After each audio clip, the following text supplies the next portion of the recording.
السلام علیکم دوستو، ایک عمل جو رات بھر عبادت کے برابر ثواب رکھتا ہے۔ ایک دن رسول خدا صلی اللہ علیہ وسلم نے اپنے اصحاب سے پوچھا، تم میں سے کون ہے جو ہر رات جاگ کر عبادت کرتا ہے؟ سلمان رضی اللہ تعالیٰ عنہ نے کہا، یا رسول اللہ صلی اللہ علیہ وسلم، میں ہر رات جاگ کر عبادت کرتا ہوں۔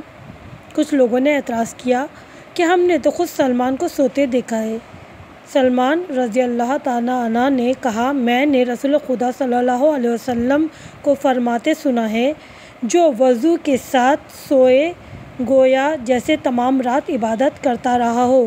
یعنی اگر رات کو وضو کر کے آپ سوتے ہیں تو آپ کی پوری رات عبادت میں گزر جاتی ہے۔ تو دوستو، ہمیں بھی چاہیے کہ جب ہم سونے کے لیے لیٹیں تو باوضو ہو کر سوئیں، تو ہماری پوری رات عبادت پروردگار عالم میں شمار ہوگی۔ شکریہ۔